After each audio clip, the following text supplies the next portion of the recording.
Hey there, viewers, and welcome back to our Honda GX630 reassembly series. So before you get to this part where you're going to start putting your engine back together, you really need to make sure that you have all the signatures for, measurements, for engine block cleaning, for disassembly, parts, inventory, and things like that. So definitely make sure that accountability is taken care of. You also absolutely need to make sure that there is no trash floating around inside of this engine, things like that, down where the oil drain plugs and all of that stuff go. So everything should be, super nice. It should look just like mine.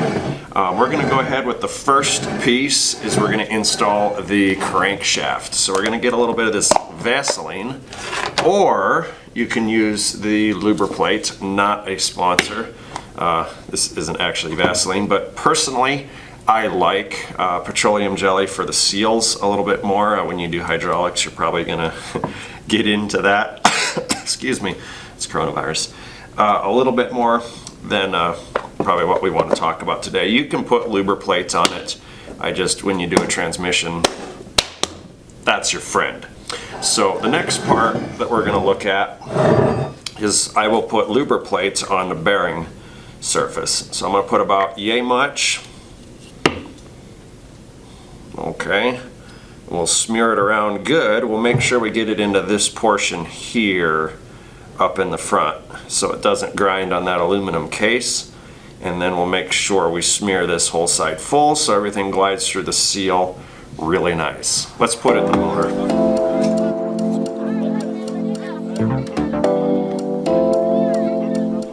Next, what we're going to do is we're simply going to install the crankshaft straight into the bearing without tweaking anything, like such. Alright folks, our next step, the crankshaft is installed in the block. We need to prep our jugs. So again, make sure all your parts are clean, that you've gotten your signatures, you're measuring, your pistons in, the group with the correct jug, and that you have the correct components sitting here on the table. So I'm going to go ahead and assemble this. It's actually really simple. Your valve stem oil seals or your valve guide seals never should have been removed. Yes, they're removable, but you're probably going to ruin them in the process. So we just left those alone. Let's go ahead and get started with installing the valves into the head, or jug as I'm just going to call it. We'll make sure we assemble both jugs exactly the same way. So everything's all cleaned up, valve lap, everything's done. We're simply going to put some Lubriplate here on the valve stems for the intake, and of course the same for the exhaust. And we'll simply take some motor oil, flow it down the valve guides. No real set amount. And we'll tip the little guy up so we can work in it.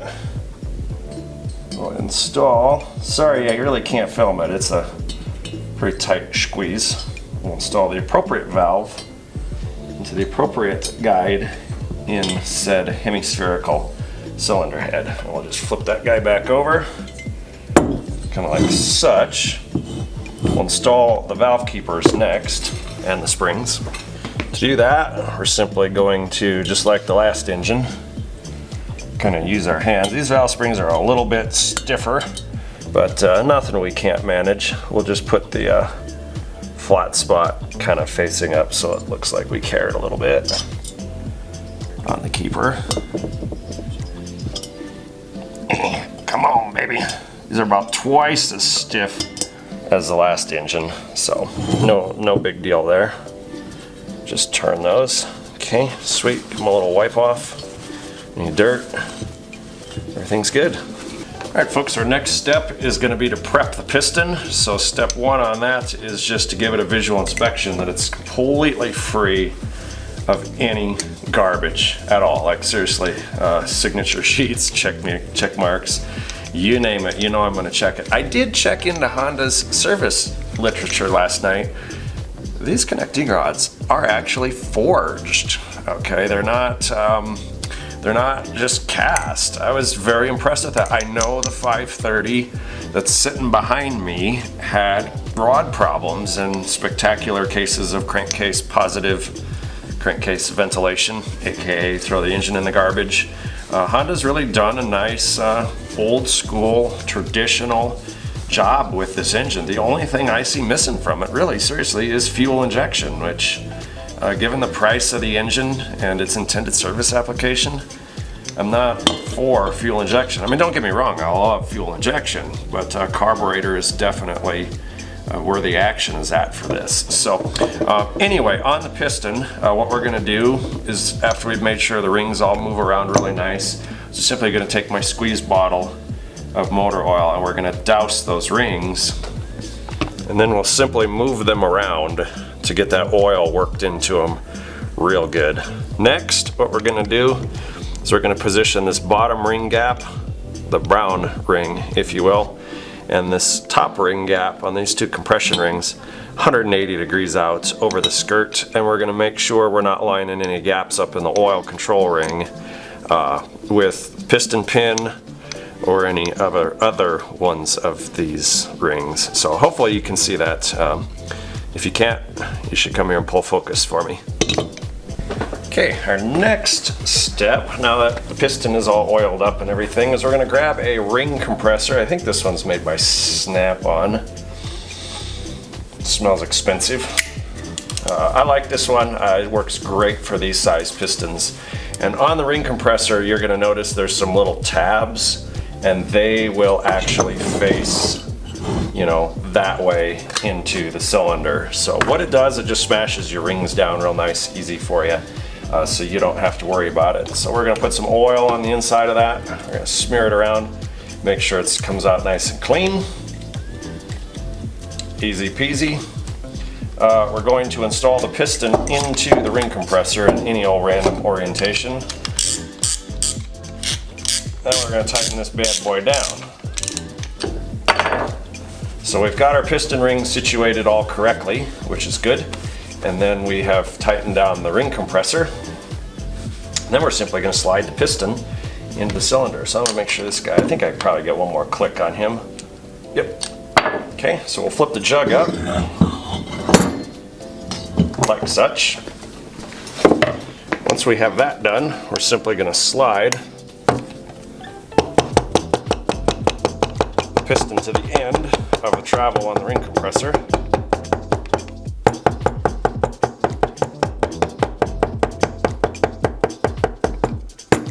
And give it a visual inspection that indeed it is sucked up tight all the way around the piston. Okay, we're going to kind of carefully juggle everything, hopefully. Maybe when that piston protrudes out just a teensy weensy little bit. We're going to keep the compressor. We're just very, very, very, very, very, very, very gently going to tap the piston down into the cylinder. Like, very gently. If you feel any resistance at all, just stop. Now I can already look down the inside of this and tell that it's pretty much installed. So we can release the compressor, and you can see we have installed the piston. No broken rings, no trouble, no fuss.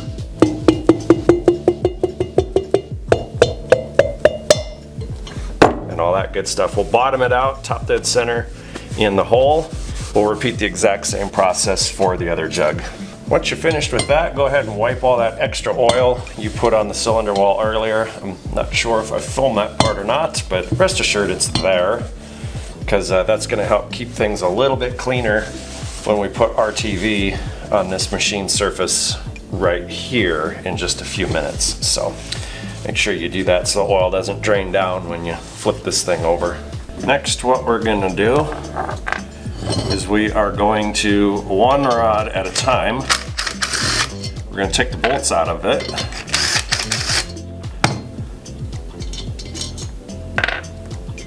Like such. We're going to take some Lubriplate. We're going to put some Lubriplate on the bearings. Don't put any on the flats. So we're not going to be like stupid with the amount that we have to kind of prevent smooshing out. We're going to do that for both jugs, And we're gonna put some on the crankshaft. So I could probably just reach through the little hole there. Sorry if you can't see it, but trust me, we're gonna put some lubriplate on the crankshaft. That is the initial lubrication when this engine is started up, before the oil pump has a chance to do its circulation thing. So we don't want the engine running dry when we start it up. Okay, your next step is to locate these little O-rings that look like they fit in there, which they do. And I'm just gonna put a tiny little bit of Vaseline or petroleum jelly on those.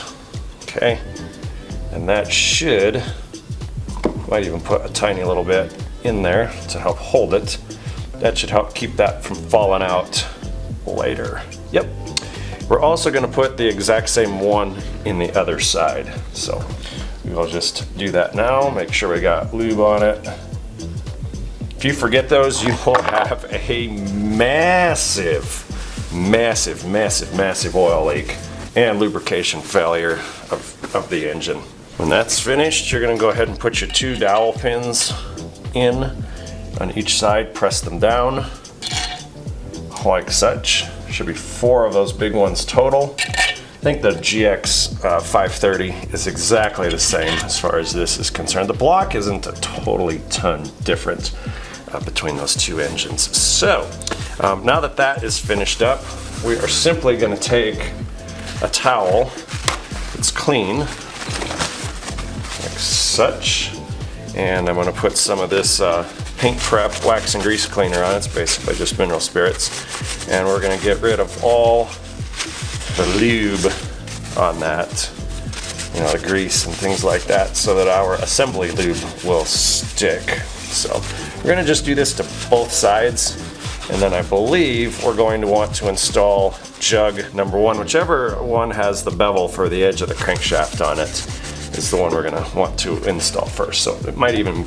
be jug 1, I'm pretty sure. We will find that out. We'll test fit everything together here before we glue things up. That way we make sure everything fits. All right, with the engine in this orientation, the PTO end here, the flywheel end there, this little oil passage gallery bolt, you know, plug facing that way. This is actually going to be jug number 2 that I'm going to put on first. We just want to make sure we get them in the correct orientation. So step 1, I'm going to rotate this crankshaft around so that the throw is facing all the way down at the bottom. I'm going to take some of Permatex The Right Stuff, not a sponsor of the show, and I'm going to simply squeeze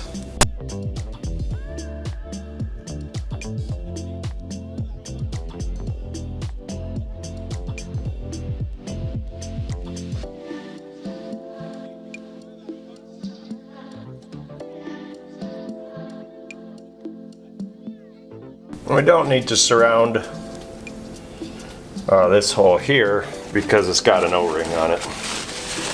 Not sure what this garbage in the bottom is, but it's fine. We'll wipe it off. Just redo that little spot.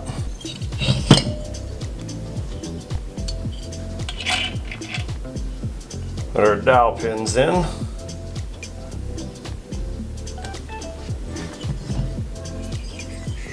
We don't need to surround those holes because those holes are actually outside of the engine or the jug, so to say. We'll just slide that down, give her a little bit of a press, make sure it seats down on those dowel pins real nice. There we go.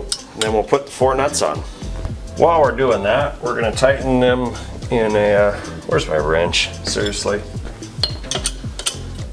We're going to tighten them down in an X pattern, so just a little bit, and then just a little bit. Make sure you follow the instructions for how your RTV is supposed to dry.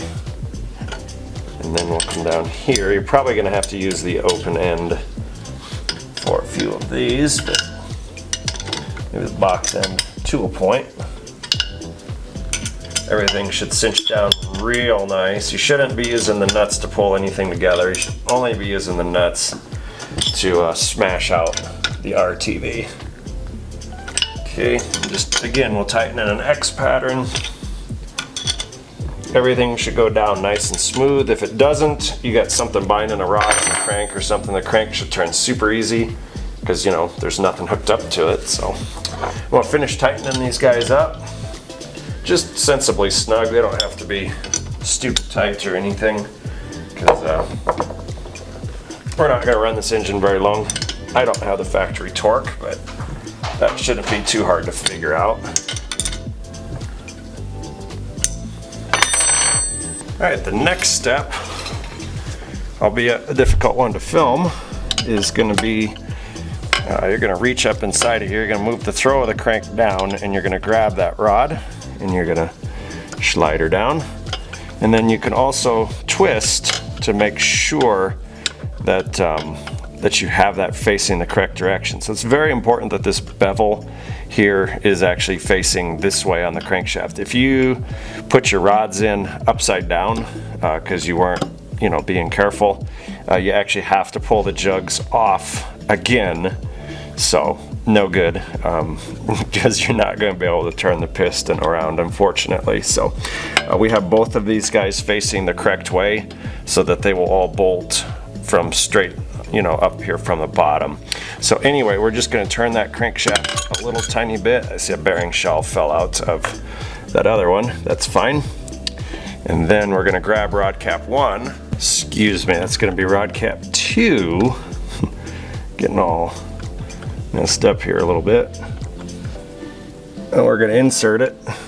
Okay, so my bearing cap just,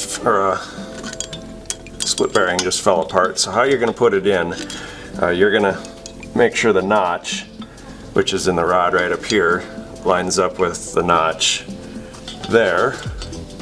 And then you're going to roll it in. So this is obviously a little bit difficult, but not impossible. It's actually harder to film than it is in real life. Just make sure those two notches slide together, hopefully. Okay, you can see that we've got it. We'll smash that bearing shell up in there like such. Bring the crankshaft up to it. I like to give it just a little bit of a push, and then we should, making sure the bottom one's in. It's not. It fell out a little bit too. It's going to happen, folks. Then you should easily be able to put the two halves together and put the bolts in. Like that. Just feel around on the other side, make sure that gap right here is also closed, and it is. Don't pull it together with the bolts, you'll break the rod.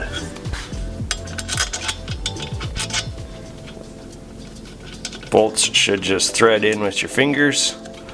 I like to thread them in loosely.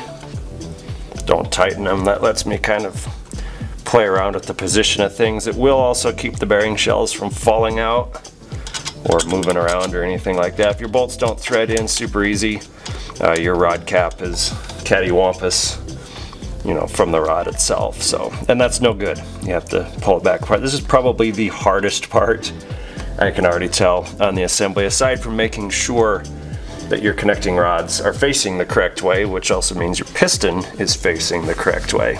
So at this point, we should be able to kind of massage everything. Everything feels really good. Should be able to tighten those up easily by our fingers. We're going to do the next one. It's going to be turning the crank that way, just completely the opposite here of the first one. We're going to slide the bearing shell in the exact same way and all of that good stuff. Okay, now that that is done, we're going to do a couple of checks. We're going to make sure our little scratch marks are all lined up so we have the correct rod in the correct place. We're also going to make sure that we have no gap on either side of each rod. And that's all before we've tightened anything down with anything more than just our fingers. Next, we're just going to snug very gently. Don't do any one side more or less than the other. That back one's going to be a little bit of a challenge. Just going to go righty-tighty. Very gently tighten up this guy here in the back. Like that much. Part of the reason of this is if you don't have the bearing shells completely perfectly aligned, if you just wrench one down, it's not going to spin that bearing around and have it do its thing correctly. So now we can tighten them. Again, I don't have a torque spec, so we'll just be kind of sensible on those. Bring them up and I'd be happy to tighten them down for you. So it's not like it's got to run 20,000 hours, which in that case, I would just buy the factory service manual and it would tell me how tight to make these.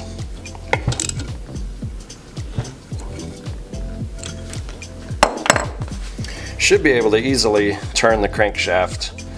It's going to have some resistance to it because it's got those two pistons attached, but it shouldn't by any means be locked or anything like that. It's going to be easier if you flip the engine up, and then you should easily be able to turn that just with your bare hands, things like that. Looking good? Well, there you got it, folks. That is the complete 2-jug installation. Rod bearings, rod caps, all of that technical stuff. Probably the hardest step in the reassembly on this engine. So huge word of a wise, same with that GX 530 sitting behind me, and that is to absolutely make sure your pistons and rods are facing the correct orientation. I think I've shown enough photos of that before you put these jugs on. So kids oftentimes mess that up. Then they go to bolt the crank together and it's like, things aren't gonna fit. So you have that. I do recommend putting a towel in the bottom here of the engine just for the time being, because the oil you put on the cylinder walls and the pistons and such is gonna drain down the bottom of the motor, and it's gonna get all over, you know, it's gonna literally be running out. So you can probably see that draining down the two sides. So anyway, that is what I know as far as that is concerned. Make sure you get the appropriate instructor signatures as you go. Thanks for watching. See you next time.